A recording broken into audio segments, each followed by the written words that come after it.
Halo semuanya, selamat datang di Kelompok 6 Podcast.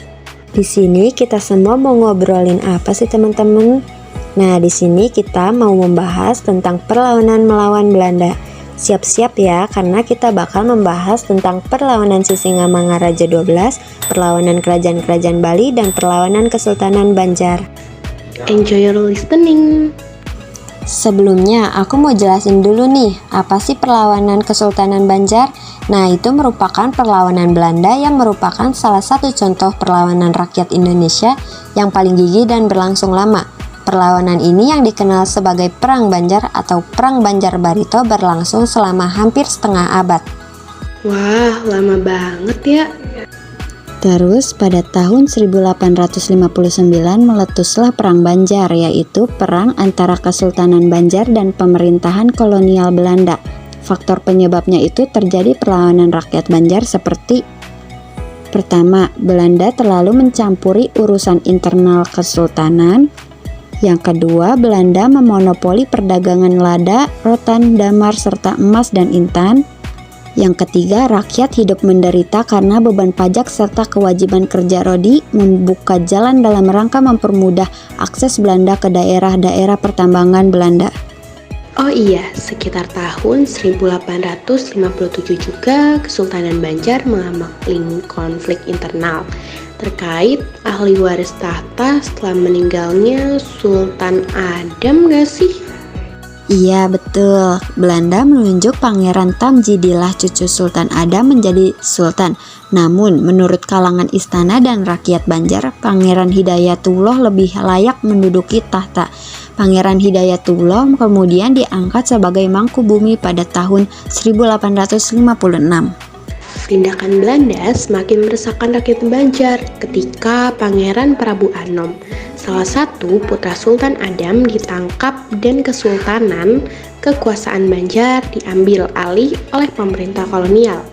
Kemudian pada bulan April pecah sebuah pemberontakan besar di Banjarmasin yang dipimpin oleh Pangeran Antasari, sepupu Pangeran Hidayatullah. Pada 25 April tahun 1859, Antasari dan rakyat Banjar menyerang perusahaan tambang batubara Belanda, serta menyerang orang-orang Eropa yang mereka jumpai di sana. Perang ini menelan biaya dan korban jiwa yang besar di pihak Belanda. Terus pada tahun 1859, Belanda memaksa Tamjidillah turun tahta dan mengasingkannya ke Bogor. Selanjutnya pada tahun 1860, Belanda menyatakan Kesultanan Banjarmasin dihapuskan dan mengumumkan kekuasaan kolonial yang bersifat langsung. Serem banget ya, aku baca ini dari web. Iya, emang.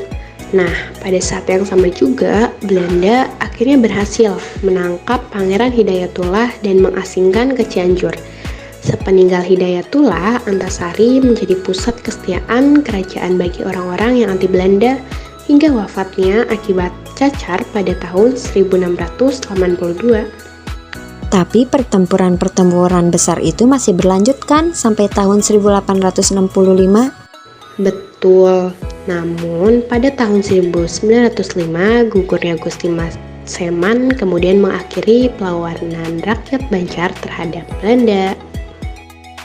Oke, selanjutnya kita masuk materi kedua, yaitu perlawanan Sisingamangaraja 12 pada tahun 1870 sampai 1907.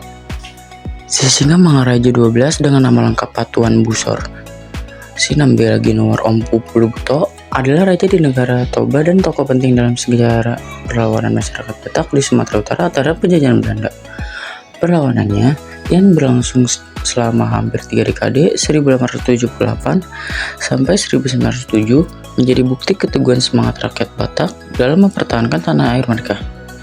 Akibat dari Perang Padri, pengaruh Belanda juga menembus wilayah Tapanuli yang terletak di sebelah utara Minangkabau. Kehadiran Belanda memicu apa yang disebut Perang Tapanuli 1870 sampai 1907. Alasan utama meletusnya Perang Tapanuli adalah Raja Sisingamangaraja 12 tidak senang daerah kekuasaan diperkecil oleh Belanda. Kota Natal, Mandailing, Angkola, dan Sipirok di Tapanuli Selatan dikuasai Belanda. Keinginan menguasai Tapanuli itu disamarkan dengan dalih yang melindungi para misionaris Protestan Zending dari Jerman yang telah memasuki Sumatera Utara sejak tahun 1861. Salah seorang tokoh terkenal dari kalangan misionaris ini adalah Ludwig Ingwer Nommensen 1834 sampai 1918. Raja Sisingamaraja 12 sendiri dikabarkan tidak menyetujui kehadiran para misionaris. Oleh karena itu, pada Januari 1878, ia dikabarkan mengultimatum para Zending agar segera meninggalkan Silindung. Lalu pada akhir Januari tahun yang sama, Nommensen meminta perlindungan Belanda yang kemudian dijadikan alasan oleh Belanda untuk menaklukkan Tapanuli. Tetapi menurut sumber lain, Raja Sisingamangaraja murni menentang kekuasaan Belanda di wilayah kekuasaannya, bukan menentang kehadiran Zending. Pada Februari 1878, Raja Sisingamangaraja melancarkan serangan terhadap pos pasukan Belanda di Bahal Batu, dekat Tarutung, Tapanuli Utara. Perang berlangsung selama 7 tahun. Pada tahun 1894, Belanda melancarkan serangan untuk menguasai Bakara, pusat kedudukan dan pemerintahan Kerajaan Batak. Akibat serangan ini, Raja Sisingamaraja terpaksa menyingkir ke daerah Pakpak. Pada tahun 1904, pasukan Belanda di bawah pimpinan G.C. Ernest van Daylen yang semula bertugas di Aceh diperintahkan menuju Tapanuli. Ia berhasil memukul mundur perlawanan Raja Sisingamangaraja pada tahun 1907. Pasukan gerak cepat Belanda yaitu Marsose berhasil menangkap Boru Sagala, istri Raja Sisingamangaraja, serta 2 orang anaknya. Raja Sisingamaraja dan para pengikutnya berhasil melarikan diri ke hutan Simsim. Ia menolak tawaran untuk menyerah dalam pertempuran pada 17 Juni 1907. Raja Sisingamangaraja gugur bersama putri dan 2 orang putranya. Gugurnya Raja Sisingamangaraja menandai berakhirnya Perang Tapanuli. Pada masa pendudukan Belanda, daerah Tapanuli dijadikan salah satu pusat budidaya tembakau dan kopi.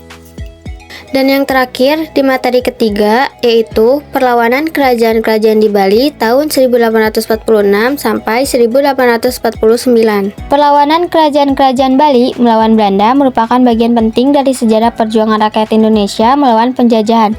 Perang dengan kerajaan di Bali berlangsung dalam 3 tahap, yaitu tahun 1846, 1848, dan 1849. Serangkaian perang itu dipicu oleh kegigihan Raja-Raja Bali mempertahankan apa yang disebut hak tawan karang. Hak tawan karang adalah hak yang dimiliki kerajaan-kerajaan Bali untuk merampas perahu dan muatannya yang terdampar di pantai wilayah kekuasaannya. Adanya hak ini merugikan Belanda. Ketika itu banyak kapal Belanda melalui dan terdampar di perairan Bali. Pada tahun 1839, Belanda meminta kepada semua raja di Bali untuk menghapus hak itu. Sebagai gantinya, Belanda akan membayar sejumlah uang untuk setiap kapal yang terdampar di pantai Bali. Raja-raja Bali menyetujui permintaan Belanda. Namun, dalam kenyataan, Belanda tidak pernah menepati janjinya untuk memberikan uang setiap kapalnya yang terdampar. Pada tahun 1844, Raja Buleleng, Gusti Ngurah Madi Karangasem merampas kapal Belanda yang secara kebetulan terdampar di pantai Buleleng. Belanda mengultimatum agar seluruh muatan kapal yang telah dirampas dikembalikan kepada Belanda. Namun, Raja Buleleng dan patihnya Gusti Ketut Jelantik tidak menghiraukannya. Pada tahun 1846, Belanda menyerang Buleleng. Karena kalah persenjataan, pasukan kerajaan Buleleng yang dipimpin Gusti Ketut Jelantik tidak mampu menahan serangan Belanda. Pasukan Buleleng ditarik mundur ke Jagaraga. Tempat ini dinilai lebih aman bagi pasukan Buleleng. Jelantik kemudian membangun persekutuan dengan kerajaan-kerajaan Bali lain. Dari banteng pertahanannya di Jagaraga, pasukan gabungannya menyerang pos-pos Belanda di wilayah kerajaan tersebut serta melawan para serdadunya. Pada tahun 1848, Belanda mengirimkannya kembali tentaranya dan menuntut Raja-Raja Bali membebaskan para serdadunya yang ditawan. Belanda juga berupaya merebut kembali pos-pos pertahanannya yang hancur akibat serangan pasukan Raja-Raja Bali. Namun, upaya ini mendapat perlawanan yang gigih dari pasukan Bali. Belanda pun terpaksa menarik mundur pasukannya kembali ke Jawa. Pada tahun 1849, Belanda kembali mengirimkan pasukan, kali ini dengan jumlah yang lebih besar daripada sebelumnya. Karena kalah persenjataan, banyak pasukan Bali gugur dalam pertempuran tersebut. Belanda kemudian berhasil menguasai Jagaraga, Raja Buleleng dan Gusti Ketut Cantik kemudian mundur ke Karangasem. Namun akhirnya mereka ditangkap dan terbunuh di sana. Itu dia cerita tentang perlawanan Kesultanan Banjar, perlawanan Sisingamangaraja 12, dan perlawanan kerajaan-kerajaan Bali. Semoga informasi yang kami sampaikan bermanfaat bagi kalian. Jangan lupa untuk belajar terus dan menggali lebih dalam tentang sejarah. Dan terima kasih telah mendengarkan Kelompok 6 Podcast. Sampai jumpa lagi semuanya, bye-bye.